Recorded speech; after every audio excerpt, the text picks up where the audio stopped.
breaking news and trending talk with Mike and McCarty. Mornings on 101.7 FM and 710 KEEL.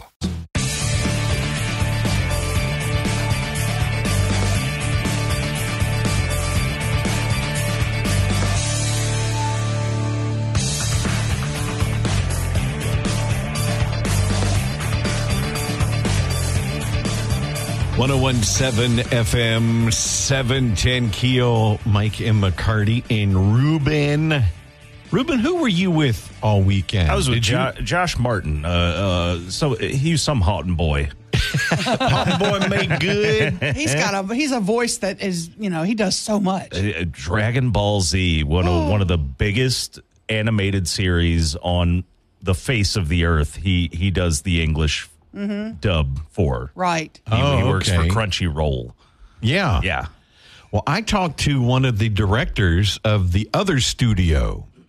Crunchyroll is out of Dallas. Right. And you pretty much have to be in Dallas for them. Right. They want you there in studio. Okay. But this guy was telling me, we work with remote talent all the time. Oh, nice. So I'm like, sweet. Chica's here. You worked with a bunch of them this weekend, too. Anybody impress you particularly? You know who was my favorite? Was Efren. He was awesome. Yeah, the guy from Napoleon Dynamite. Oh, for Pedro? Pedro. Yeah. He was so funny. Like, genuinely, I think he's a comedian. Or if not, he should be. And it was cool watching him making everybody feel like a somebody. Like, everybody that walked up was just like, he'd take his time with everybody, made everybody feel good. It was cool to see. We had an area back behind the curtain where we had our food and our, we could go catch our breath for a moment and get a cool drink. And that's where they would come back. And I mean, he was one of the nicest guys. That tells you the kind of person you are. Henry Thomas, super nice. Did you see his Panerai? We talked about watches for a hot minute. He's a watch nerd. Oh, was he really? Yeah. I was sitting with Todd Walker and I was watching I looked at his Submariner. I call him 13D. Okay. Why? It's the size of his boot. Oh, okay. Todd? He's Wow. 13? Wow. 13D. How'd the sports card stuff go up there? I never went upstairs. It was a lot of fun. Good. Bob Lilly, Willie Rofe, Hall of Famer. Rafael Palmeiro. Oh, man. Jacob Did you see Hester. him? Billy Sims. Todd Walker. I mean, it was incredible. Yeah. It was incredible. They're all so good looking for old guys, I know. They held up so well. Man, They that really, Raphael guy, woo. Yeah. Yeah, he's still kind of in shape, even. Dude. Yeah. The Todd guy, too. Yeah. Is it Todd? Todd Walker, yeah. Yeah, he was hot for an old guy, too. Old guy. He's younger than us. I know. Wait, hold on. I'm just saying, they were hard not to notice, and I was like, dang, I should have been up in the sports area. Oh, man. And hey, look, I know the official after party was at Sweet Caroline's, and everybody had a fantastic time. That was insane. Yeah, but the unofficial after party was at Tiki Bar at the Opossum Where Art Thou show. How crazy was that? Josh Martin showed up. A bunch of people who I noticed that were at the convention were there, and it was a riot. I was exhausted from working GeekCon all day, and somehow I reached deep and was able to pull out a decent show. That's because of tequila, wasn't it? A little bit, in part. It was thanks for everyone who came. I mean, thanks for everything. I didn't do much. Everybody had a great time. Yeah. Are y'all good? Y'all are out here in chipper and everything. I don't know. I'm exhausted. I'm gonna lay on the floor after this. I'm gonna be laying on the floor with somebody walking on my back soon too. But I'm okay. I didn't nearly. I feel bad because I didn't go Saturday. I couldn't get up. I'll explain my wreck update later. But I want to hear that update on the Bentley and see how repairs are going. You guys, I mean, to see all of y'all, everybody that I work with, y'all were busting tail. Even Mike was chasing tail. Yikes. What's new? Is there anything new to that? Bulletin! Chica's chasing tail. Breaking news. It's the only thing that'll make me get up and walk fast. Are you recovering? Because you did. They had you running all over the place. I got caught. Doing what? So, did you notice the guy, I guess he does sports medicine, the massage therapist? No. There was a guy, on the last row. I didn't get a chance to do a lot of looking around. Me either. I was, yeah. Last day, though, we passed by, and he's over there working on somebody, and I make a joke, and he goes, come back. And I come back, and he goes, take your shoes off. Lay down. Yeah, Ryan Best, our sales manager, his wife passes by and snaps pictures of, I was supposed to be doing something, but I took a load off. Yeah, oh my gosh, God bless that man. God bless. His name is Don Jackson. Wow. I don't know where he went. I wish but I'd have found that booth. I need Don. He got me so good. Can Don come out here today? Yeah, probably, Don, come on out to the studio. Probably. He works at Bel Air Fitness is what I found out. Bel Air Fitness, tell Don, coach. Come on out. Yeah, he's a coach, but he also does dude, you need that for your back. Big time. Yeah. Big time. And we're going to have the lady that wrecked into you in the Ford F-150, we're going to have her pay for it. I like that. I got you set up. I like that. I like got you. that.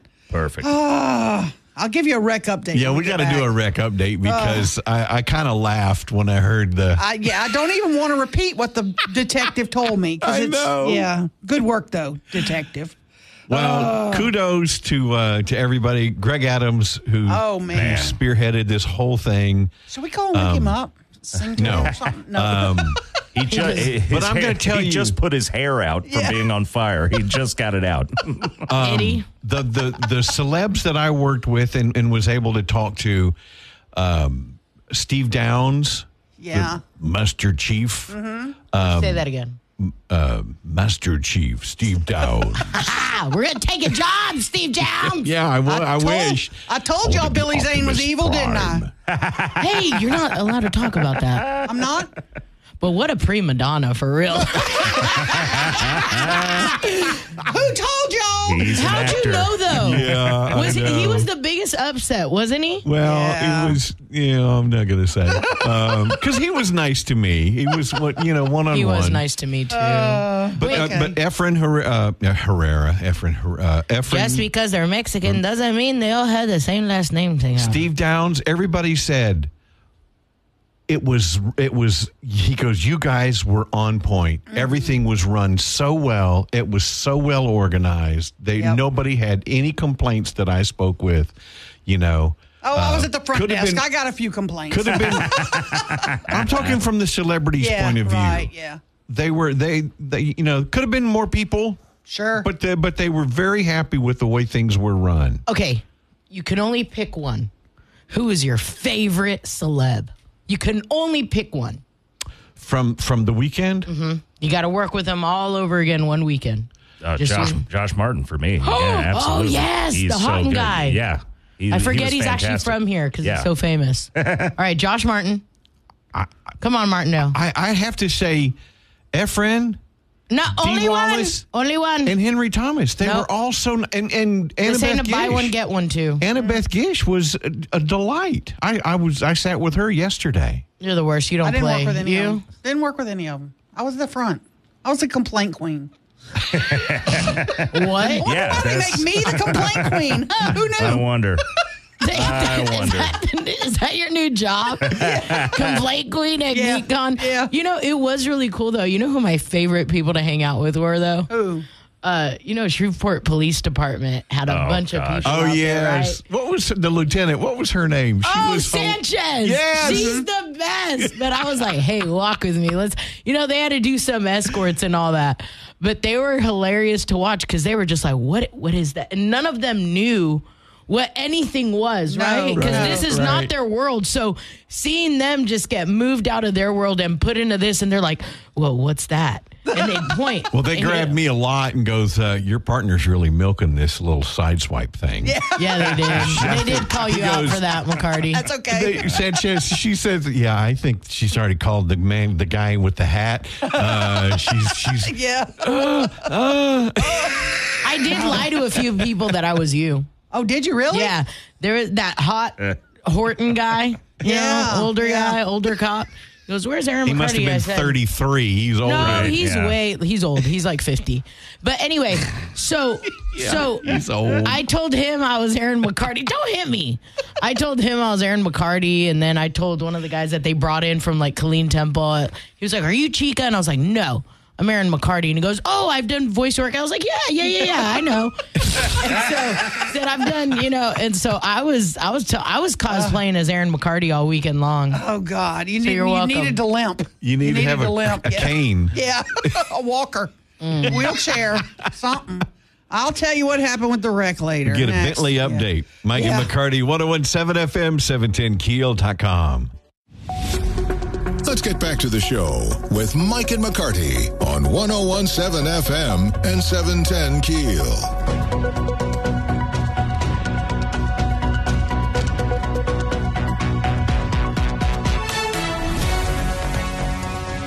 Okay.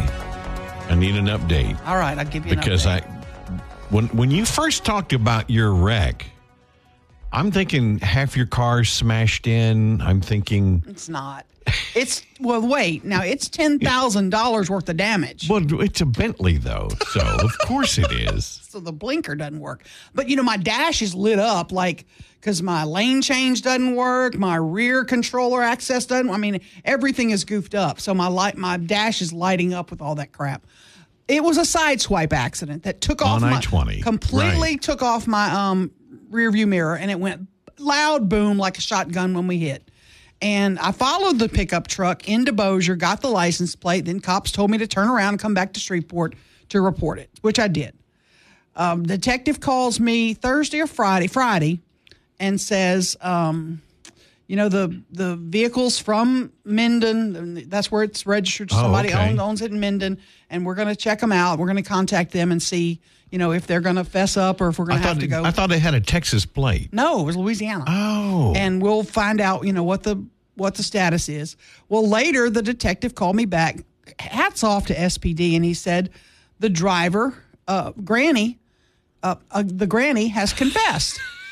It was an old lady. And she's going to come in tomorrow, and they're going to issue her a summons, for hit and run and whatever else. And I said, does she have insurance? He said, yes.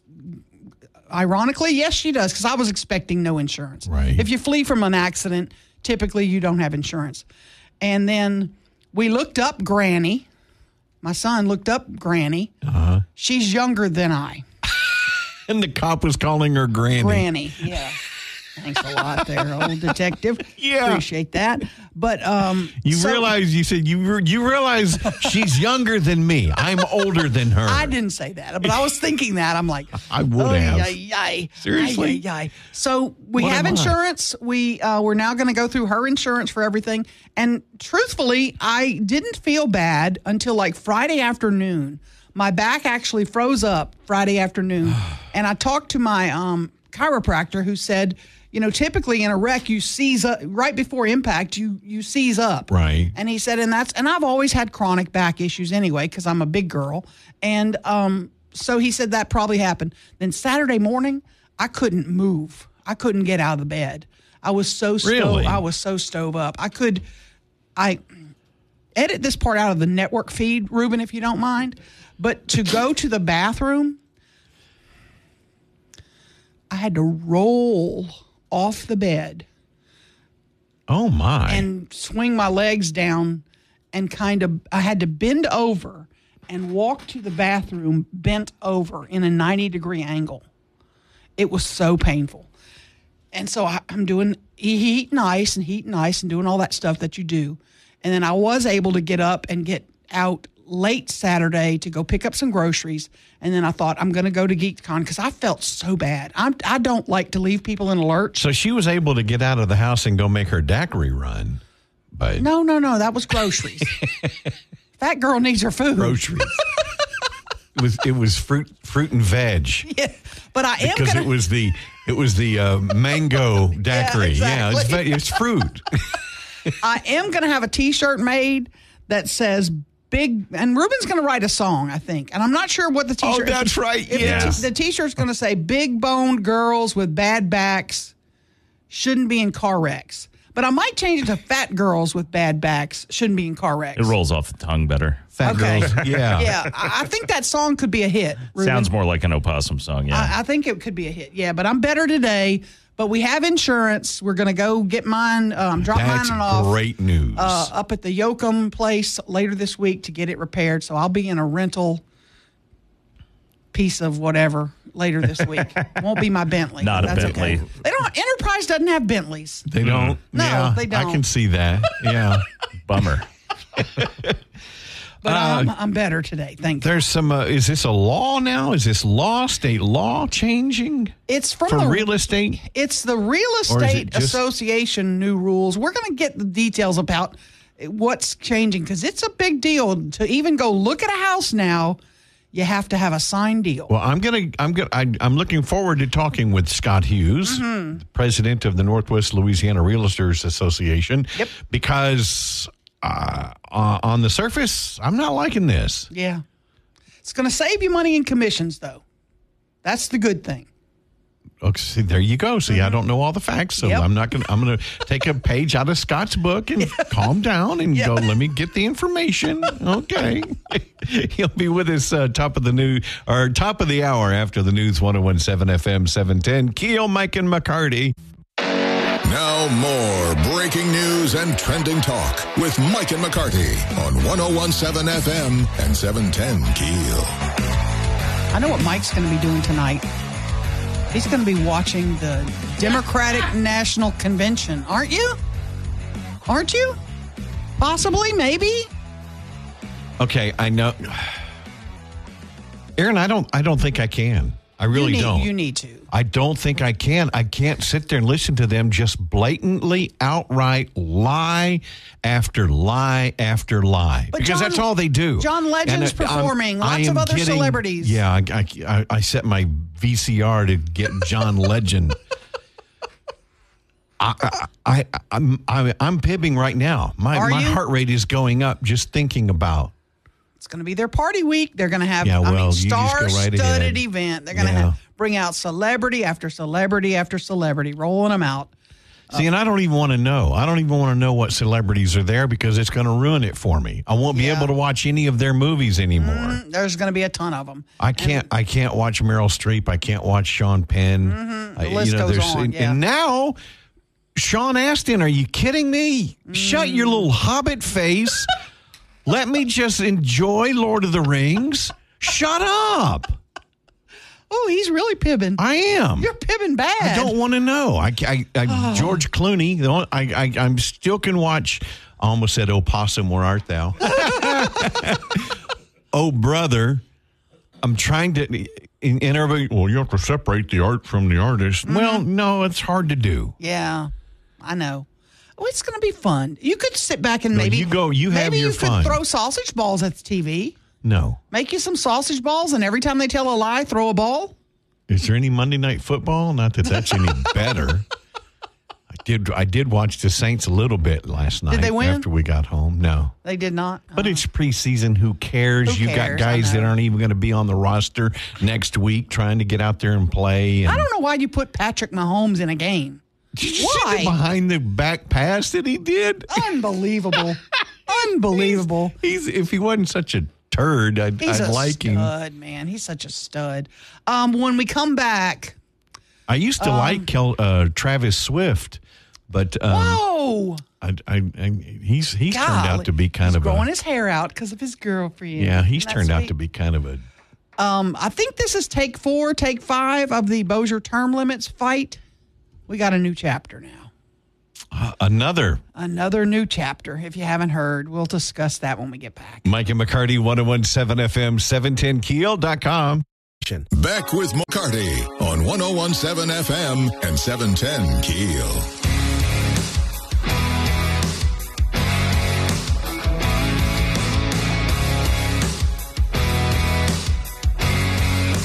It is kind of funny that we're talking more about Bossier City Council than Shreveport City Council lately. I know. It really is. It's kind of amazing. It is.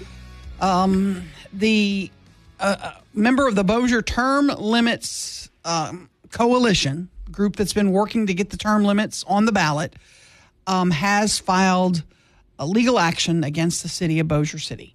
Casey May Rogers, who's a Bossier resident and, again, a member of the coalition, has filed I'm not a lawyer, so I don't know all this stuff, a writ of mandamus to force the Bossier City Council to do their job. Essentially saying the Bossier Charter requires you to do this, to put this on the ballot, because this is now a certified petition, and you're required by your charter to put it on the ballot within 30 days to call the to set this for the election, send it to the bond commission so they can move it forward. But any legal proceedings grind slowly. Well, that's part of this filing is to make it expeditious. She's also asking that it be done expeditiously because we're talking about a September 15th, I believe, deadline. Right. Which is an awesome day, by the way. Is it? Oh, that's somebody's birthday? Somebody. Yeah. Okay. I think it's somebody's going to be old, like an old grandpa. Grandpa. Let me tell you what, you son of a bitch. Get off my lawn. But she's working to get this heard quickly in court. Now, I don't know. One of the Bossier judges might want to text me if they know, how quickly this typically will proceed through the court system. Because those that are trying to fight term limits are just trying to stall, and they know, okay, if a suit is filed, nothing's going to be done before the election, before the filing deadline, and so they win. And here's, mark my words, from this date, what is this, the 19th of August, if the Bossier City Council loses in Bossier District Court, and the court says, yeah, you must act, the Bossier City Council will probably go into an executive session of some sort and take action where they decide to appeal. They vote. There'll be 2 that probably say, no, we shouldn't appeal. There may be more. I'm hoping there's more.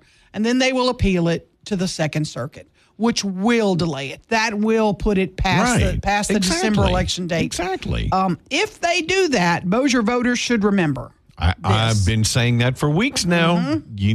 Voters in Bossier, you need to pay attention to who's holding up the process. I'm hoping if the courts in Bossier say, yeah, y'all need to do your job, you need to move this forward, go on and do it, that the Bossier Council does not appeal, that they say, yeah, let's go ahead.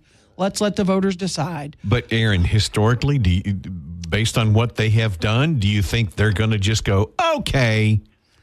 If I were a betting woman, I would bet money on they would vote to appeal this to the higher court, to drag it out, and shame on them. Shame on them for doing that. Shame on them for getting to this point where there has to be a legal proceeding filed to make you do your job. Yeah. Already shame on you. That I feel the same way. Let the voters decide. I know you think me running for office gives the voters term limits if they want, but that's not quite the same. You don't understand, if you're saying that you do have an unfair advantage. Absolutely, they understand. That's why they're saying it. Yeah. We have a couple of council members that have been on the council for better than 24 years. Is that a good thing? No, absolutely not. Shouldn't we have new, fresh blood, new, fresh ideas? I think the people of Bossier will speak ultimately on this, and the ones who are fighting this will get voted out of office ultimately. But I wish they would do the right thing. Are there term limits in Congress? Are there term limits? Yeah, see? And look at where we are. Yeah. And, we have term limits in Shreveport, but you can sit out 4 years and then run again. Right. Which I think is probably a bad thing, because then you have these little power structures where somebody who's in office puts somebody up to run. Right. And says, here's my candidate. Hold my place. Hold my spot, and I'll be back. Yeah. And we've been dealing with that for a while. So, maybe Shreveport will look to Bossier and do the same thing later. Eventually, I don't know. Our charter needs revisions too, but we haven't gotten to that yet. But it's a mess in Bossier. Got some changes on how you're going to look at houses for sale. Scott Hughes with Northwest Louisiana Realtors Association will be joining us after the news, top of the hour. 101.7 FM, 710keel.com. Back to the show with Mike and McCarty on 101.7 FM and 710 KEEL.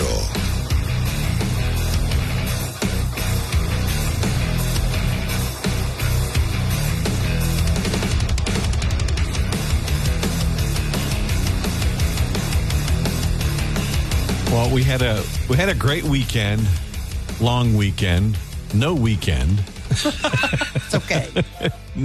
No weekend for us, but I still enjoy going to GeekCon. I still enjoy being able to, because most of the people that I met were just super, lovely folks. The celebrities that I worked with and got to talk to. Mitch Pileggi, do you know him, Rube? I know. I think he was in. I didn't really know him either. He looked like my age or older. Mm-hmm. He was in Sons of Anarchy and cool. Some other things. My son would love that. Yeah, just he and I sat and talked motorcycles. Oh, wow. And he was showing me pictures. He's got a picture of him like doing dirt bike. He was in Saudi in the 70s. He was like 15 feet in the air running. He goes, "Yeah, I spent more time in the air on that bike than on the ground." It was great. We had a great time. Yeah, it was a lot of fun. When you think about the last 2 weekends in Shreveport, it's been huge. It's crazy. I mean, we had the Humor and Harmony 4-day deal. Then we had our GeekCon 3-day event, attracting a lot of folks, thousands from out of the area. Yeah. And they dumped a ton of money. The sales tax revenues for August in Shreveport ought to really show a pretty good spike. We had Mayor Tom Arsenault came out yesterday. Yeah, I walked around with him saw for a him and little met his while. wife. Yeah, Mayor Tommy Chandler was there on Saturday. He was. He came out he was Saturday. Upstairs. I was with the Sports Expo on Saturday, and I saw Tommy come up yesterday. GeekCon's a great place for kissing babies and doing all that politicking stuff. I had an interesting encounter with one of the vendors, which I didn't know about all this, but I knew somehow it happened. He comes up. He's from out of town. And he said, "Hey, here's my tax thing. Where do I turn it in? Is the tax guy coming around?" Well, apparently the sales tax guy comes around all the booths. Yeah. And picks up the sales taxes they've collected for the weekend before the convention wraps. Oh, wow. And this guy... Of course they do. I didn't know they literally walk by and pick up their sales taxes. And this guy was going to leave town, and he's like, "I don't know where to leave this." And I'm like, "I'm not your gal, but I'll find somebody for you." When the tax guy comes around to all the tables, does somebody follow them with a boombox playing the Darth Vader music? Dun dun dun. That's dun, a dun, great dun, idea. dun, dun. That's a great idea, but you forget about that. I mean, they have to keep track of their sales taxes, and they have to turn them in the last day of the event to make sure. And he had it in a sealed envelope, and he had his all his particulars. And I thought, we forget about that because that's a big deal. And I was like, "I can't take that, sir. I don't have a clue what to do with it." And they're coming. I promise they're coming. I'm going to feel horrible now because when I was upstairs on Saturday at the Sports Card Expo, big tall guy came up to me and he goes, "Yeah, I run the booth right over there, Shreveport Cards, Oh, cool. I said, "No." He goes, "Ernie Robertson's my dad." I'm like, "Oh, man. Dude." I automatically loved him. I was like, "Oh, man, That's so cool. Love your dad." Cards is a big business. Boy, I wish I could turn the clock back and get all my kids Tim Fletcher Pokemon had a booth cards set up. and all those. What did they have? They had what's the other one that they collected? The Pokemon and Magic the Gathering is the big one. They had a bunch of them. And I'm doing cleaning out one day, and I just tossed them. Yeah, I never had any of them, and now I totally wish that I did because they're worth a lot. That was the only day that Ruben ever hit me. When Micah was little? I told him that I threw away all those cards. Man. Oh, wow. He punched me in the nose. I'm joking. He never punched me. When Micah was little, we collected those Beanie Babies. Like when McDonald's was doing them? Mm-hmm. Yeah. Scott Hughes coming up just after the news, 101.7 FM, 710 KEEL, and on the free KEEL app.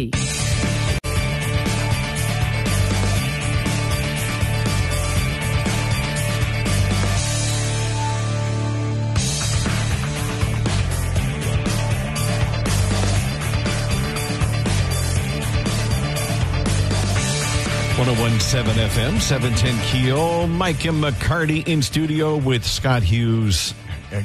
Second, we're going to talk to second CEO. Thank you, Northwest Louisiana Realtors Association. Our realtor members are always the president. CEO. Okay. Now, look, Aaron told me this morning, and I said, And the Irish in me, and like, why, I'm like resentful. I'm proud of you. I know what you're going to say. I'm proud of you.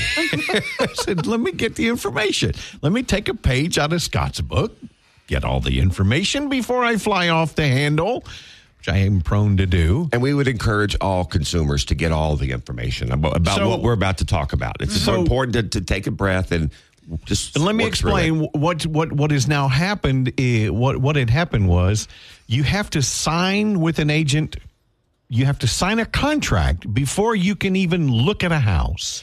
Why am I not resentful of this? Well, because it's new. It's something you've never done in Louisiana. It's something you've never done in 32 other states. Or why shouldn't I be? It is something that's been done in 18 states. If you've sold a house, you've listed your house and sold it, you've always signed a contract in all 50 states. You sign a listing agreement. That's called agency. Well, in most states, as the buyer, you never signed a contract. You just worked with somebody, they helped you buy a house. And at the end of the process, to be honest, you never worried how they got paid. Very few people on the buyer side ever at the close turned to their agent and said, you did a great job. Here's a check for whatever you thought they should get paid. Think through that. You pay every other professional you hire. But in real estate, as the buyer, you never did. Why? Because, yes, you paid all the money. The buyers always brought all the money. But what happened is the seller, the person selling the house, would pay their agent, and their agent is the one that would share the commission with the buyer. So, in effect, the person working for you, the buyer's agent, was being paid by the seller. That was really the lawsuit. Department of Justice, some class action. So were they really lawyers. in it for you then? That's the question. Were they really working in your best interest, or were they working in the best interest of the seller? Were they working in the best interest of the seller's agent, the person that actually paid them? So that was the lawsuit. It really came about in March. So now we're going to have to pay 2 real estate agents when we buy a home. You just pay your own. Now what's going to happen is a seller will still enter their contract, the listing agreement, and they will likely list for only what they pay their agent. And now a buyer will do exactly what you just said. A buyer will decide, I'm going to pick Erin McCarty to be my agent. And I'm going to sit down before she starts doing services for me, and we're going to agree what services she's going to provide and how much I will pay her if I buy a house, when I buy a house. And so we have a contractual agreement. So now having that contract, we'll go start looking at houses. Now, we don't think a lot is going to change. The rest of it is almost more accounting and semantics, because sellers are still going to be willing to offer that sales incentive. They used to offer it through their own agent. Hey, we'll pay the other buyer's agent to help the transaction. Now what we believe is going to happen, and this is what happens in these other 18 states, sellers will simply offer that concession directly to the buyer. Now, Erin will say, I'd like to buy this house. Here's my offer. I'd like $1,000 for closing costs. People have always asked for that. And now she might ask for another several $1,000s in closing costs to help pay her buyer's fee. Remember, she's paying all the money anyway. Right. This is just asking the other side to give it back, seller to buyer, not through the agents under the table. That's kind of how the lawsuit said. It was never under the table. Department of Justice uses that term. It was always on the documents. But people were not comfortable that it was real estate agent paying real estate agent. But if I want to see a home that is the Scott Hughes agency is selling it, and somebody from your agency shows it to me and I sign an agreement, but then I want to go see a home that Mike Martindale's agency is selling, and I want one of his agents to show it to me, am I still committed to the Scott Hughes selling guy depends to show on what, it to me? Depends on what you sign. And we would encourage the consumers in the scenario you just outlined. You could do that. You could sign in to go see the home that Mike is showing. If you want Mike to represent you as the buyer, remember Mike's already representing the seller. Right. So you should be a little careful. His best interest, first interest is the seller. But if you want Mike to represent you on that home, you can sign an agreement that says, if I see this home, 123 Main Street, and if I buy this home, I agree my fee with Mike is whatever. So I can in that buying agreement, I can list the homes they're going to show me. You can have an agreement for one home. You can have an agreement for one day. You can have an agreement for a weekend. You could come into town and say, hey, what if Ruben shows me some houses? Ruben, I'm going to sign an agreement for Ruben for 3 days. After 3 days. That's not typically going to be in those agreements. I bet that agreement, the broad language is going to say, if I show you any home, you owe me. This is where I would say, remember, I'm not an agent. I run the association. And so my agents know this. But we would encourage the public to remember everything's negotiable, including the terms. And so if I find an agent, Ruben, and I think he's great, and I'm going to look for a home, I can sign an agreement for 6 months, 3 months, whatever, with Ruben. But I could sign an agreement for one weekend, for one house. Mm-hmm. Is it a standard form? Is it like a 17-page form that the average person, like a legal document, not going to be able to understand? Of course. Not yet. It's not yet for standard. I think over time you will see more of a standard agreement. Right now, because it's so new, each brokerage is coming up with their own forms. There are some samples that have been put out by the national, by the lawsuit people, by the state association. I've seen 1-pagers, 2-pagers, 4-pagers. I would encourage consumers, take a deep breath. Mm-hmm. Remember, you have options. Everything's negotiable, but it's negotiable for the real estate companies too. And I think in the end, when you really think to the economic model, this is, while initially perhaps not better for buyers. Remember, we got sued by sellers. This is going to be great for sellers because sellers will now only contract with their selling side and have the option to pay anything they want to pay. On the buyer side, it's going to be a new process, but over the next several months, this will evolve, and I think we will see some more common, I'd say, paperwork, not numbers. Numbers will always be negotiable. Let's take a break. I want you to explain the commission and how that works and how it actually might save us money. This could actually lower overall commissions. Let's talk about that when we come back. Interesting. That's hard to imagine when you now committing to 2 agents. I know. I'm anxious to hear this. Scott Hughes in studio, Mike and McCarty, 101.7 FM, 710keel.com. Now more breaking news and trending talk with Mike and McCarty on 101.7 FM and 710 KEEL. Scott Hughes, CEO, Shreveport, Bossier, Northwest Louisiana Realtors Association, talking about the changes that are these changes in effect, or does it start on today? Right. They started Saturday, actually. Okay. What happened is there was a class action lawsuit in March is when the hearing came down. So it's only about 4 or 5 months ago. There was a settlement. We've agreed. We, the real estate industry, the National Association of Realtors, our multi-list services, and most of the brokerages have agreed to do this voluntarily in a settlement. The settlement would have been for $5.4 trillion. That was what the legal suit would have been. We settled for $1 billion and these rule changes. So what the change is, in case somebody's just tuning in, they missed the earlier segment, if you want to look at a house now, you have to sign a contract with a realtor. On the buyer side, nothing on the list side has changed. But it's also big changes on how the commissions are paid. Explain that. The whole lawsuit is about commissions. And traditionally, and I will use the numbers that were used in the lawsuit. I'm not throwing out numbers because I think these are market numbers, but these were the lawsuit. So what the lawsuit tried to show was in a typical American real estate deal, a buyer pays the seller. Then the seller might pay 5 or 6% commission to their broker. Well, then their broker would turn around and pay usually about half of that to the buyer broker. So in effect, it was broker paying broker, not seller paying buyer. It was not buyer paying their own agent. Each agent got about 3%. That was typical, right? Yeah, but that's what the lawsuit tended to show. Okay. And so what this lawsuit really was never about the commission number. It was about the fact that the brokers were paying the brokers, rather than the buyer pay the broker and the seller pay the broker. So what the lawsuit does now is it simply says sellers are going to pay their broker, buyers are going to pay their broker. So a buyer's never had a contract. A seller has the listing agreement. Now, what's that commission number going to be in those agreements? Is it very negotiable, or is it going to be kind of a standard 2.5% or 3% on each side? The number is 100% negotiable on both sides now. And Mike, you asked a very good economic question. How could possibly the overall commissions, whatever they are in any market, come down?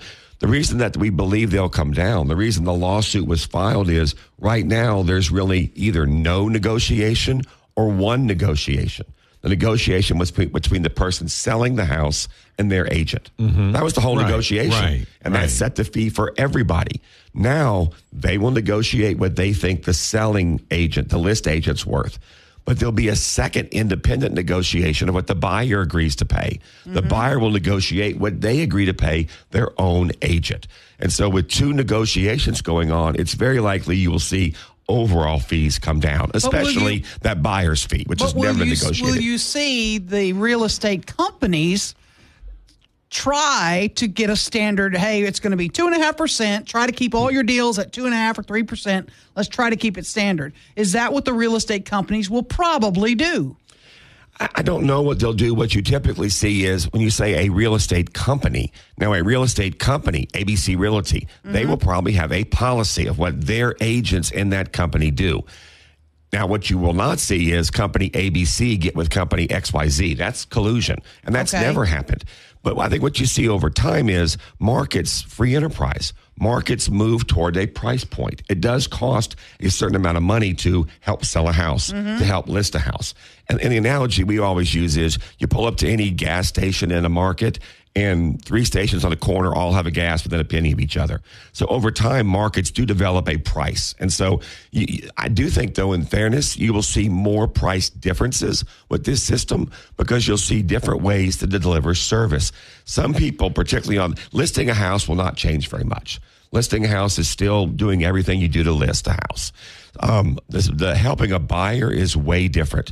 Aaron, you may come in because you've been looking at real estate on the Gulf Shores for 10 years. You know exactly which 3 condos you want. Yep. And so you may only need an agent to help you for about 2 days once you hit the jackpot. Mike doesn't know where the Gulf Coast is. He would need someone to drive him there, to show him all the towns. Ruben doesn't even know how to look at houses on the internet. I'm making this up, obviously. So all 3 of you would have different needs. So you could negotiate different fees for your buy-side services. Well, let me ask you this, Scott. Let me just clarify. I know where you do know where the Gulf Coast is. Your daughter was a swimmer. I know you know the Gulf Coast very well. I'm going to pick my condo out that I want.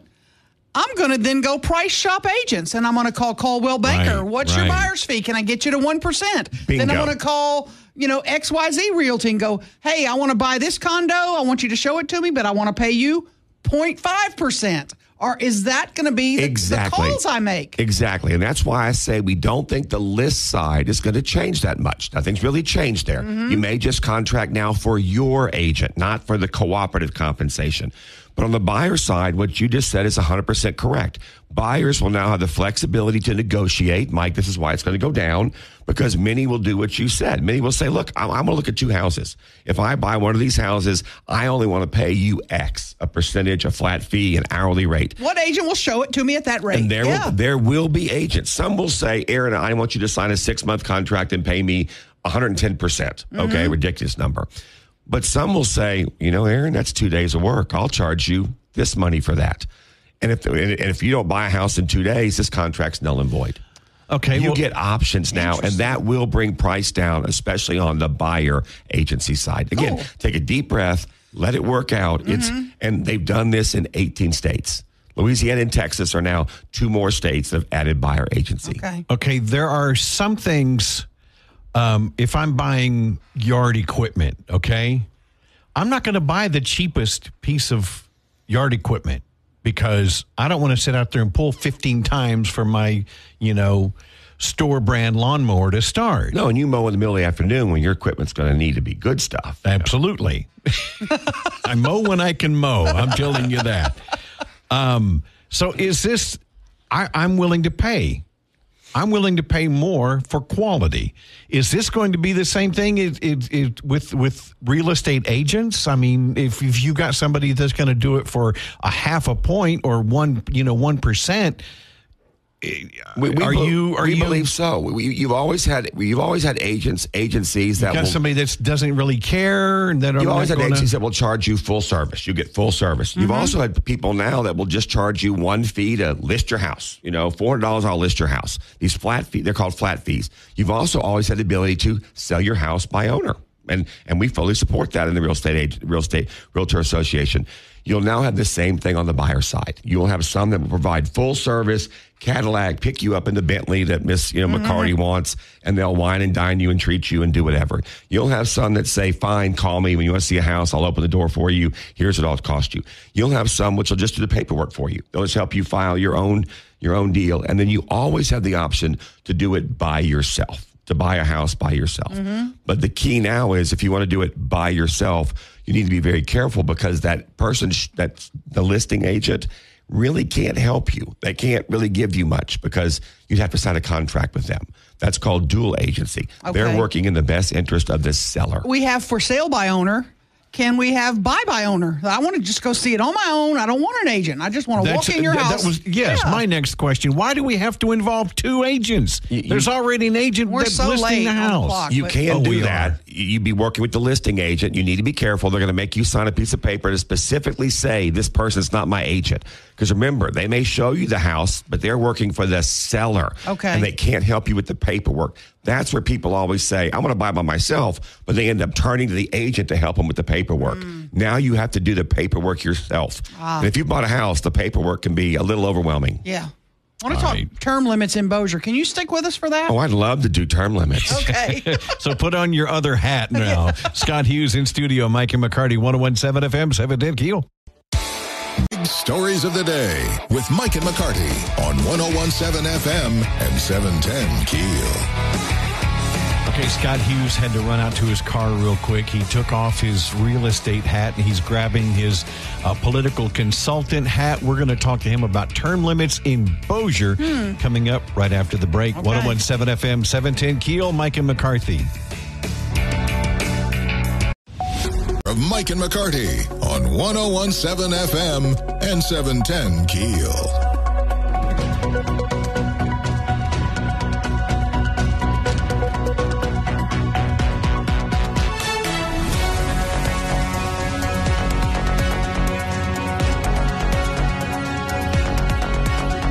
Scott Hughes in studio, Mike and McCarty, 101.7 FM, 710 KEEL, putting on your political consultant hat this morning. We got letters from everybody on Shreveport City Council said thank you. Thank you so much. Bossier. They like the music from across the river? Yeah, they sure do. So, Aaron, you had some great questions about why, this isn't... Real estate commissions are easy compared to term limits in Bossier City. A suit's been filed by one of the members of the Bossier Term Limits Coalition. Could see it coming. To urge the city council to enjoin them and make them do their job and put this on the ballot. Which this Bossier City Charter seems to clearly say what's going to happen. You shall. Yeah. The word shall. Is you shall. You're correct. The case has been assigned to Bossier District Judge Parker Self, I'm told. Don't have a hearing date. He's likely to sign it today. It was just filed on Friday. Where do we go from here? This is a mess. I think it is a mess, and I've been watching it. I haven't commented on this yet anywhere. I think it's interesting. As I've watched this, my big question, and you and I were talking about this off air, Aaron, is where do you want the lawsuit? Do you want the lawsuit right now because the council won't put the petition to the people? Or do you want the lawsuit after it goes to the people because the petition's probably unconstitutional? Why? Why do you say that? In my opinion, and I'm a political analyst, I don't believe this is about term limits. This is a backdoor recall effort. Term limits, whenever they're done, is always progressive, forward-looking. Like future council members. You pass a rule that says from this point forward, no one shall serve more than 2 terms consecutively, 3 terms consecutively for the Louisiana legislature. When you try to make it regressive, retroactive, that's almost always been proven to be unconstitutional. That's a backdoor recall effort. And I believe that the petitioners of this effort, which seems to be a lot of heat out of South Bossier, there's always been discontent in South Bossier. One of the issues that they're concerned about is not even the issue of term limits. They want to get it done before the next election because they don't want these people to run again. And I think they're playing their hand politically when they're so upset about the timing. If all you're concerned about is actually getting term limits on the ballot, you don't worry about the timing. You just go forward with the legislation. But I would be concerned because if it goes forward and the people in Bossier vote on it, then you're going to see, and if it passes, I'm not sure it even would pass. Really? A lot of people keep going, it's going to pass. Recall efforts hardly ever pass, even when they get to the ballot. Because remember, through all of this, all these people that everyone seems to want to recall, they keep getting elected in North Bossier. You keep calling it recall. That's interesting. Well, because to me it is a recall. It's 100% effort to recall. And there was a recall effort for LaToya, I almost said LaToya Jackson, Cantrell in New Orleans. Didn't happen. And to me, this is more of a backdoor recall effort than it is an effort to go forward with term limits. Could the judge in this case that's been filed, could Judge Self say, yes, this is going to move forward, but we're going to remove the retroactive part out of it. Can he adjust it? No, because then that would invalidate the petition. They went out and got signatures based on what they wanted to do. And I really think that when you break this down, that's really the issue. I think that had the Charter Commission brought forward a simple term limits bill, I think the council would have adopted that. But when you bring forward something to eliminate people on the council, and yes, I understand several councilmen ran on this. I understand the mayor ran on this. But you're trying to eliminate sitting council persons who, every time I've checked, keep getting reelected. I also find it interesting that the same group of, quote, good government people that are for the term limits, they've not yet proposed to change to the at-large open seats, which almost everywhere else in the country, at-large open seats has been ruled unconstitutional. It's not fair representation. And so I think they got a lot of issues in Bossier. And to me, the simple effort would be to just stop and say, if we're going to do term limits, let's just do them and then apply them going forward. I think you mentioned Shreveport. Even Shreveport has a rule.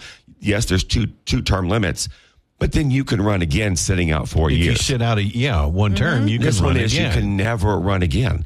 The Louisiana legislature, you can run for 3 terms, sit out, and run again. As I was telling you off air, I'm only aware of one office in the country that you can now only run for 2 times and never run for again.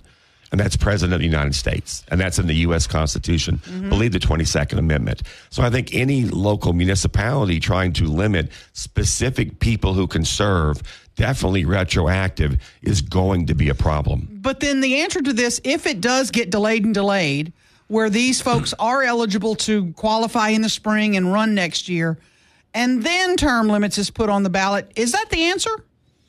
Well, if that's an answer, you get term limits. When I remember when the legislature did it, Louisiana legislature, there were people that, when passed, got to serve 12 more years. State Senator Alan Seabaugh won. He was currently in office. When it passed, he got 3 more terms. It took 3 cycles for that to really kick in. And you get to the legality of the actual instrument. And I think I asked you this question. When I read the Bossier Charter, it does simply seem to say, yes, this shall be put on the ballot. So it raises the question, does any instrument that people vote be put on the ballot? If Bossier City voters were to sign a petition to put slavery or gun restriction on the ballot, would the Bossier City Council be required by law to put that on? Both would clearly be found unconstitutional if they were to be put on and passed. And I think I'm not equating term limits to those 2 hot button issues. But I think when you think through those 2 questions and you get to this one, you get to the same structural question. What if this is not legal? What if you're putting something on that will simply lose in court? When do you want to have the court fight, now or afterwards? I think everyone would agree that an incumbent has an advantage. Why is it so hard to vote out an incumbent? Hadn't been hard in South Bossier. True. The opposite. But as a general rule, well, you know what I'm saying. But I understand what you're saying, and certainly I understand the power of incumbency. But I point out, in the Bossier electorate, there are city council seats that have turned over regularly, one of them being the South Bossier seat. You generally can't hold that seat more than 1 or 2 terms. The people down there have their own built-in term limits. They keep turning it over. I think one thing you would find is that if you looked at the entirety of Bossier City, that there are a lot of people in North Bossier that have been very happy with their representative. Bossier, we joked coming on to this segment about Shreveport's happy to hear the clown noise coming from Bossier. Sure. Bossier's been well run. A lot of people in Bossier keep electing people. Remember, they elected 2 men as mayor for 56 years. Wow. Absolutely. Scott, thank you so much. Glad to be here. Liz Merle going to join us on the heels of an apparent victory, albeit maybe a temporary victory. Might be. We'll see. We'll find out. 101.7 FM, 710 KEEL. To the show with Mike and McCarty on 101.7 FM and 710 KEEL.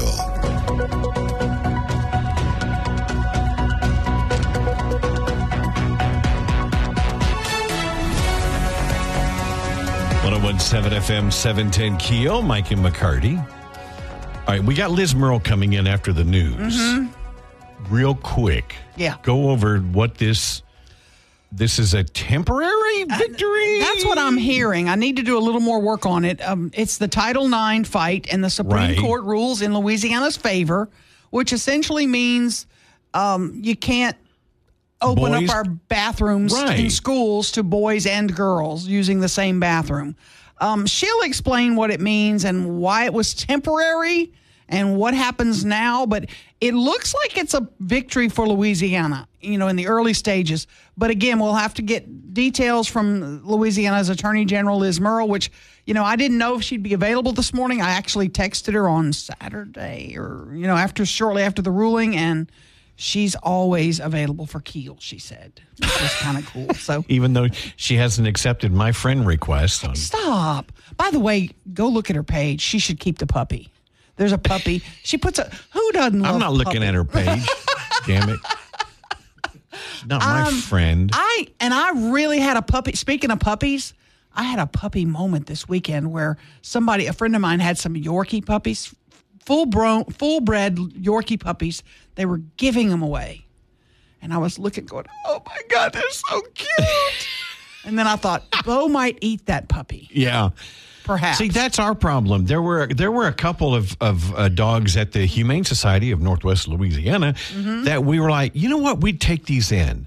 And we'd take them because they're not related, but they were like a pair. They were codependent on one another. Oh, absolutely.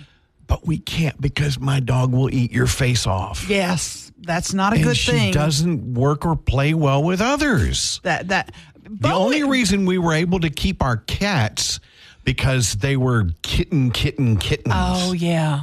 And so they weren't like a threat, and she couldn't figure them out when we first brought them home. Right. See, Bo would be fine until little Yorkie or little Chihuahua starts the nipping and the harassing him. Like bothering him when he's trying to lay down and chill and you want to play and you want to harass him. He would be like, okay, it's dinner time. You're a snack and I'm going to chow down on you. That would be a bit of a problem for old Boski. Yeah. I'm afraid he's getting, as he ages, he's my grandpuppy, by the way, but he's getting ornery like his grandma. Each day I'm noticing he's getting more and more ornery. And he wants things his way. Like if I don't fill his bowl up just right, he looks up at me like, really? That's all I'm getting? What's wrong with you? Yeah. They have a mind of their own, man. Oh, it is absolutely. So cool. And they've got personalities. Yes. It's absolutely the best. So but I had a moment. I was thinking of a puppy. And then I thought, no, I've still got my buddy. Well, I'm encouraged by this ruling, and I'm looking forward to speaking with Attorney General Liz Murrill, and we will right after the news. 101.7 FM, 710 KEEL.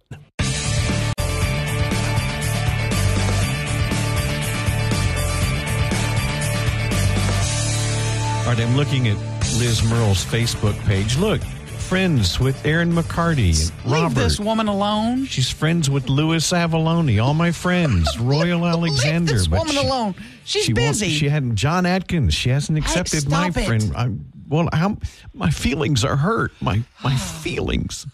101.7 FM, 710 KEEL. Mike and McCarty on the Jack Spring Electric Newsmaker Hotline. Our dear friend, Attorney General Liz Murrill. Good morning. Good morning. Are you complaining about me not accepting your friend? No, not at all. Again. I'm honored. And you need to keep that puppy, by the way. I will accept it. Why don't you resend it? And we did see the puppy. That is the most adorable little puppy ever. Gosh. I mean, isn't it? I just, can't get that little critter out of my head. He's the cutest little thing. Pretty big victory at the U.S. Supreme Court with regard to discrimination in our schools. Explain what this ruling does, what it means. Yeah, it's huge because those rules were going to dramatically change the way that gender-based discrimination is enforced at our schools from K through 12 and all through higher ed. And I think a lot of people do not understand what that law does in the background, because ordinarily you don't really notice it that much. But the way these rules were written, if you misgendered somebody with their pronouns, you could be bringing the entire administrative enforcement apparatus down on your head at a college or at a high school or in a middle school or even in kindergarten. It was crazy. And I think this ruling blocks the government from being able to enforce those rules in all of our states where we obtained an injunction, which at this point is, I think, over 20 states. Now, this essentially is a temporary ruling, as I understand it, while the case moves through the court system. Is that accurate? That is accurate, but it's still a huge ruling because the court unanimously agreed that the injunction should remain in place for some particular provisions, and a majority of them agreed that the injunction should remain in place for the entirety of the rule for our state. So that means there's a significant sentiment at the Supreme Court that they overstepped their bounds. So this rule. What are the legal proceedings? What do we have to do to have this behind us? I'm not sure exactly what will happen because there's an election coming up in November, and that's gonna affect what the government does. But at least for now, the government is committed to appealing this injunction at the United States Supreme Court. So unless they do something else, we would expect to be defending our injunction in the United States Supreme Court sometime next fall or spring. Now, did this really go as far as allowing boys to use girls' bathrooms in our schools? Did it really, or was that just one of those talking points to get attention? No, it absolutely does go that far. In fact, Aaron, I'll tell you, the rule is so strict with regard to what you cannot ask about someone's gender that if a boy a boy who is fully clothed as a boy walks into the girl's bathroom, and you could get in trouble for even asking about their gender because you're assuming that they are a boy by looking at them. And frankly, if that boy said, "Today I'm identifying as a female," he will in fact have invoked the protections of the rule, and anybody who questions it, anybody who misgenders him and calls him a him when he has declared that he's a her, all of that becomes illegal under this rule, and it imposes enforcement obligations on the school to protect that child and not all of the rest of them. This is so insanity. It creates an environment where you can't even complain about it without getting in trouble. This is lunacy. Right is wrong and wrong is right. Yeah, I mean, Mike, it's like it's hard to describe how dangerous this rule is and how pervasive it is because Title IX has become so integrated into our school environments. And look, it's been a really successful law in terms of providing opportunities for women and girls in an educational environment. It means you couldn't exclude them because of gender-based sex reasons, like you're female, so we've got to protect. Even when I went to law school, there was still discussion about women taking the place of men in a law school class. And so just a mere 10 years or 15 years before I went to law school, the law school classes were predominantly male. Mm-hmm. And so Title IX has made room for women in those spaces, and that's been enormously successful. Scholarships for women in athletic environment have been equalized, right? I mean, it's given us a lot more opportunity by saying you've got to have a lot of teams. If you want to have big football, baseball, basketball programs for the men, you've also got to have opportunities for women. So we've had more expanded volleyball, baseball, softball, soccer, you name it. We've got more women's sports and more opportunities for women because of Title IX. Which just and that goes right into the face of Title IX when you go, look, boys can identify as women and play in women's sports. You've just taken that equality for women and the opportunities for women out of the equation. Well, the definition of gender identity is subjective and it's fluid. So it's changing, it goes back to being subjective. It's whatever that individual determines that individual is on that particular day or in that particular moment. And so there is no way to protect girls from this kind of ideology. It actually makes girls the offenders when they try to protect themselves by complaining about it. And we have seen that play out where, girls are inhibited from being able to speak because of the threat of administrative action against them, or being told that there is nothing you can do about it. You can complain, but there's nobody to complain to, and there's nothing you can do. What other areas does this latest ruling impact? Like, does it impact athletics or anything else that we need to know about? So does the government very carefully tried to avoid directly talking about athletics? In the rule, they say that more rules will be forthcoming that specifically deal with athletics.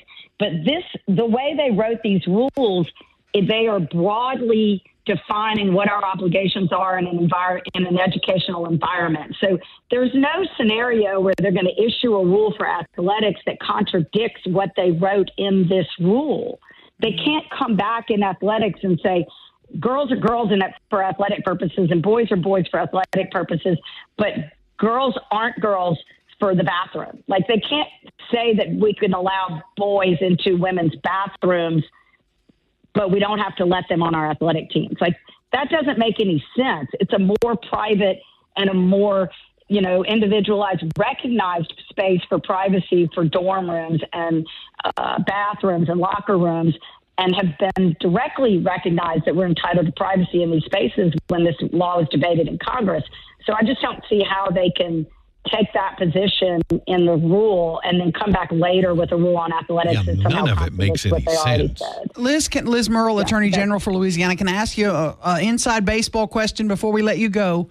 As the Attorney General, can you take me inside how you get notified of the ruling? And then, do you do shots? Do you have a party? What happens? So, often you have to be monitoring your email and be enrolled in the case to get a direct notice of the ruling. The alternative to that is basically the press picks it up pretty quickly, and it hits it hits X pretty fast. Mm-hmm. It hits the mainstream press pretty fast. And so, if you're just scrolling on your social media, if I'm scrolling on social media, sometimes I might see that sooner than I actually talk to my Solicitor General. How did you hear about this one? How did you hear about this one? From my Solicitor General. Okay. And then y'all are doing shots? Yeah. Are you, toasting? What are you doing? I'm congratulating the team for a job well done. Okay. It takes, it's a lot of work to litigate these cases, and we are certainly excited about the wins, but we don't rest on our laurels.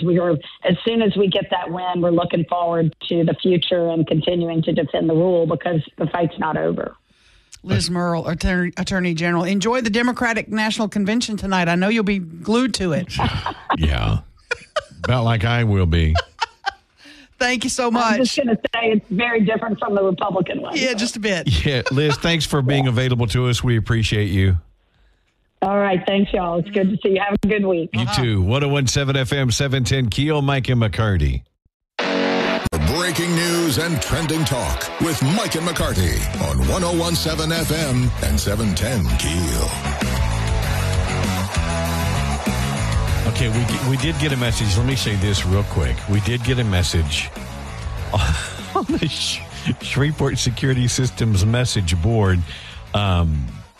Sometimes we get the promos that are recorded and it's not somebody in the building. Right. And so, sometimes, like if you hear a commercial and the commercial says, opening soon in Bossier City. Yes, exactly. It's somebody that recorded this that's not familiar with the area. And there's a promo that I heard and it said Mike and McCarty on the promo. I've only been here 40 years. And so, maybe they'll get it right. Yeah. And I made a joke and that right after I heard that, and I said, we'll be back, Mike and McCarthy. Yeah. And alluding to the that promo. And so somebody says, hey, what gives? The whole time it's been Mike and McCarty. Now it's Mike and McCarthy? Yeah. Question mark. No, we got to get this promo fixed. So we'll get it fixed. That's okay. Yeah. Probably after the Democratic convention, it'll be. Are you watching tonight? Are you going to watch any of the proceedings tonight? Is it going to be on Mayberry? That's the only way I'm going to see it. No. Aaron, I just can't. But there's going to be lots of celebrities there. It's going to be a big show, a star-studded event. Well, see, and that's another reason for me not to watch, because I can't watch De Niro anymore. Mm-hmm. He's opened his yap and shown his butt. Meryl Streep, I can't even listen to Sean Penn. I mean, I don't want to ruin any more actors. Right. Now it's Sean Astin. Rudy, for crying out loud. Yeah. Shut your hobbit face. Let me enjoy Lord of the Rings. You're going to go campaign for Kamala? Are you serious? But the lineup for tonight, I think you should really reconsider. So I don't want to know who. I don't want to know the celebrities. I don't want to ruin anymore. Then don't worry, because tonight it's Joe Biden and Dr. Jill Biden. Which I think is hilarious that they've distanced him so far from her. Yeah. Hillary Clinton tonight. I think you should watch that. Mm-hmm. I think that'd be a good thing for you to watch. Mm-hmm. You might enjoy it. Mm-hmm. Tomorrow night,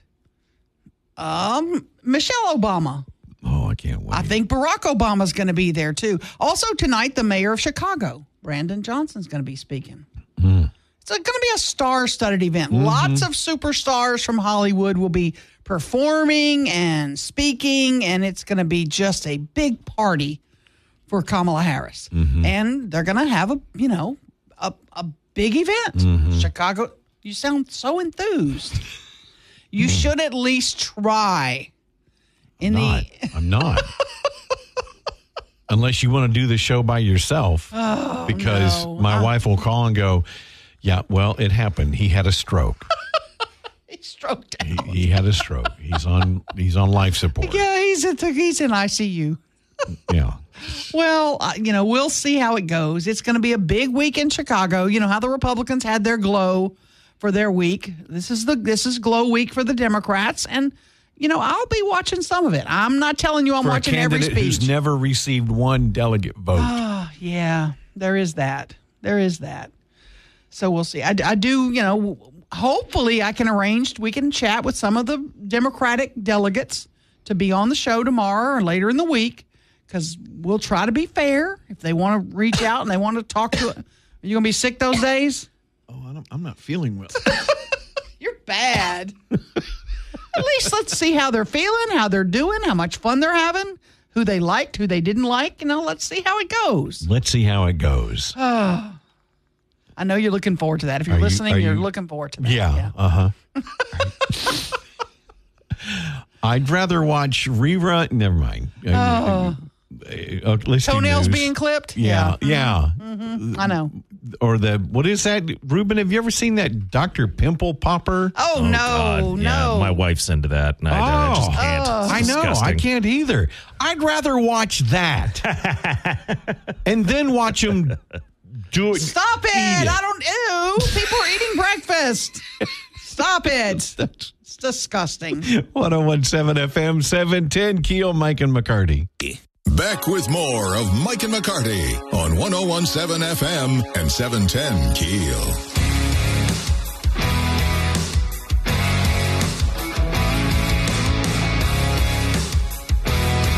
I'll tell you what I am excited about. What? I saw the first actual college football game promo. Oh, yeah. And I was wait, is that next weekend already? But it's the following weekend. Yes. Yeah, that's September 3rd for the Tigers, which is a Sunday night game, I believe, in Vegas. Yes. Against USC. God, we're getting close. Getting close. And this is finally, after the summer break, race week. Oh, that's right. Yes. Finally. NASCAR, by the way, yesterday they had rains come and come back, and so they're running the NASCAR race today, I believe. And they're shortened race. I think they're going to finish it off today. So I was excited to get home from GeekCon yesterday and go watch NASCAR, but then they'd run a few laps, then it would rain, and they'd run a few laps, and it would rain. I was like, oh, man, this is not good. So I'll be watching NASCAR today, I think. We had our first read of it's a new theater group. A friend of mine's kind of put together a little theater troupe, and we're putting on Murder on the Orient Express. Oh, okay. So are you the detective? That's going to be fun.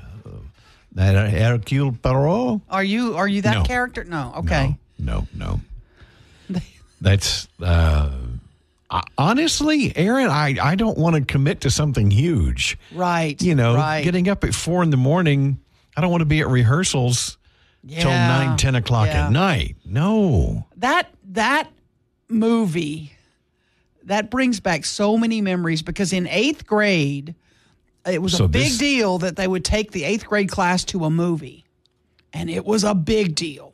I was a Catholic school kid, and we'd get on the buses, and we'd go to them, and we went to that movie. So that was the 74 version, obviously, with Sean Connery. Mike, if you could have had kids more bored out of their minds... It's an Agatha Christie murder mystery. Right. These 8th graders, all we cared about was getting out of class, and we were thinking, this will be a fun movie. No. So I have horrible memories of that movie and that play simply because y'all took us to see that. Albert Finney was Hercule Poirot. Yeah. I think we all fell asleep. I think we took a nap. I can see that. I think we took a nap in that movie. Sure. But we got out of class, so that was a good thing. But yeah, I have memories of that movie, and I'm thinking, I'm not a fan. I'm glad I brought it up. Yeah, thanks. Yeah. Were there still some excitement going on in Bossier? We'll kind of touch on term limits in Bossier and the argument that's going on. And wow. Legal proceedings. Yep. And we'll talk about that after the break. 1017 FM, 710KEEL.com. Get back to the show with Mike and McCarty on 1017 FM and 710 KEEL. Well, we spoke with Scott Hughes earlier this morning about this very subject, these term limits, this debate going on in Bossier. It was interesting. He said, it's not really about term limits.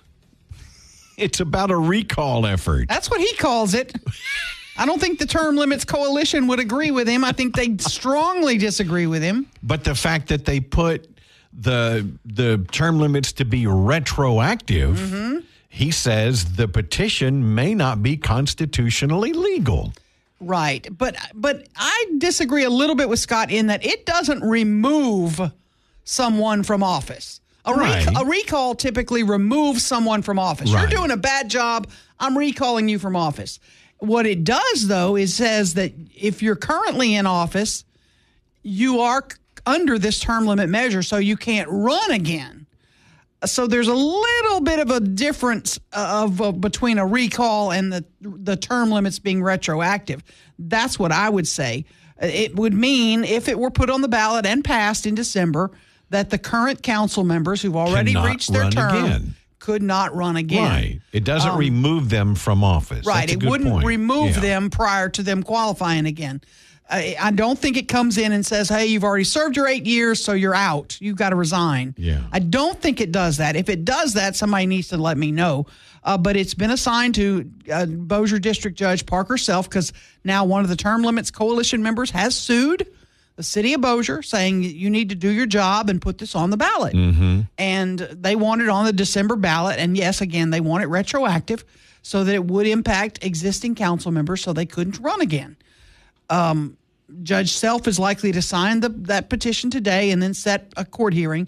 I think he's planning. I would assume he's planning to do it expeditiously because there's a timing issue with this. And there are those that have said the whole point of this is to stall. let's put it through legal proceeding because, the wheels of justice grind slowly. Right. And I would bet if the Bossier City Council loses in the district court stage, they would vote to appeal it to the Second Circuit, right, which would delay it beyond the deadline, which would mean it couldn't go to the voters in December, which would mean the current council could qualify in the spring. And run again. Mm-hmm. Yep. So that would defeat the purpose of the Term Limits Coalition. But I'm kind of the opinion where Scott says, let's put term limits in place for the future. Mm-hmm. Let's do it for the future. If that's what you want, let these folks try to run again. And if they're not beaten, then they get their 3 terms or whatever it is that exists under this term limit bill. I'm not sure, but it's a mess in Bossier, and Shreveport is looking at them going, "Love it, keep it up, guys. It's great." Yeah.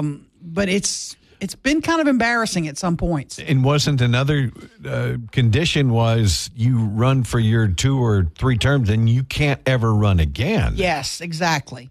Unlike many cities where you could sit out a term and then you could rerun for your position again. Right.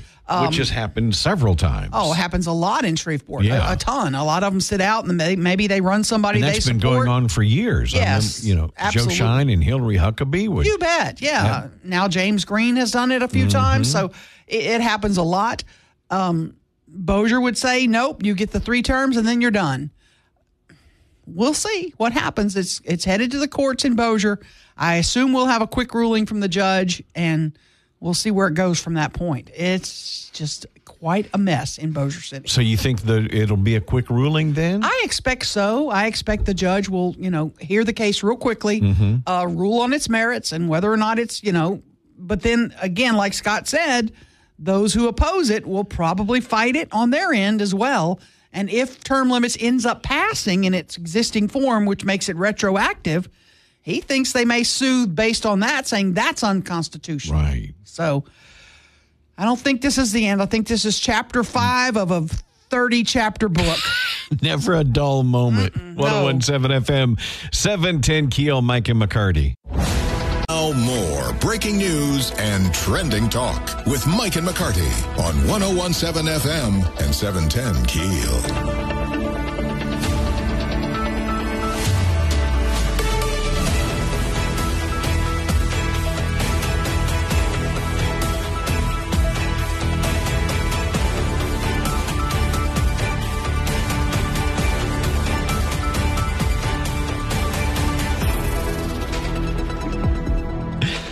One 101.7 FM, 710 KEEL, Mike and McCarty. Kind of. We're recovering from GeekCon. Yeah. Well, y'all are. I didn't work Saturday because I couldn't get up, but that's another story. Exhausted. I'm about to fall out on the floor right now. I had all day Saturday, and then we had the unofficial after party at Tiki Bar. The official after party was at Sweet Caroline's. Yeah. But Opossum Art Thou had a 2-hour show. I left there maybe about 2 in the morning and then was back at it around 9 for on Sunday. And then I had to wake up at 4 o'clock this morning. We had, thousands and thousands of people showed up to GeekCon. I can't thank you enough if you went. I hope you didn't miss it if you were, if you're having a little FOMO today. Because it was Saturday it was a big deal. Slammed. It was fantastic. Mm-hmm. It really was, and everybody that I worked with was just, Aaron. They were just lovely. Mm-hmm. People, and people. When you meet a celebrity, you forget. Look, they're just folks like us. Yeah, they're put their just britches folks on with a cool job. Yeah, they zip up their britches. They do the same stuff we do. But was I right about Billy Zane, or was I right about Billy Zane? If I were to say any of them were divas, yeah, Chica, we talked to her earlier this morning. Yeah. That would be the one. If there was one celebrity that you said, Chica is in, kind of a diva. Who is She it? just walked in the room, so yeah. Her name is Billy Zane. Have I been telling y'all for 2 weeks I hate Billy Zane? How do you even know her? I don't know her. I know she was the devil and the evil person. How do you in know that, Titanic. So you went straight off of her character. After our earlier discussion. It's our favorite game. And I got in fights with people who say Rose was the bad guy in Titanic. No. Nah, she let it all hang out. Billy Zane was the bad guy in Titanic. I have a child, right? Okay, let me tell you a funny story, because in his panel, I asked him, I said, tell me about your experience. Tell us about... Were you the host? No. Oh, but we got to ask questions. And I said, with Tombstone. And he said the writer of Tombstone writes a lot of times for specific actors and wrote the film and says, hey, I'm doing a Western that I want you to do. And Billy said, I was so excited. He says, I wanted, always wanted to be a cowboy and I wanted to ride that leather and he says, I got on set and they hand me a codpiece and tights. Oh gosh. Yeah. I'm not going to lie though. He was super cool. Like he was really cool. I know that he was diva to other people, but in my personal experience, he was super nice to me and he dresses very well. Okay. Does he still look pretty good? Yeah. I didn't get up close to him. He looks good. Yeah. He looks a little thicker like the rest of us. But, yeah. Whoa. What version of Billy did you see? Okay, thick. well, if you I would not use thick to describe him. Okay. I'm just saying a little thicker than he was. If he's a little thick, the hell am I? Don't answer that, Mike Martindale. Don't answer that. I'm not saying he's huge. I'm saying... Never mind. Go back. Yeah. Kick her out of here, yeah. I'm sorry, Mike Martindale over here calling everybody fat. Yeah. Cancel Mike Martindale, everybody. Kettle, call him black, kettle. Yeah, no, I'm not calling anybody fat. 101.7 FM, 710 KEEL.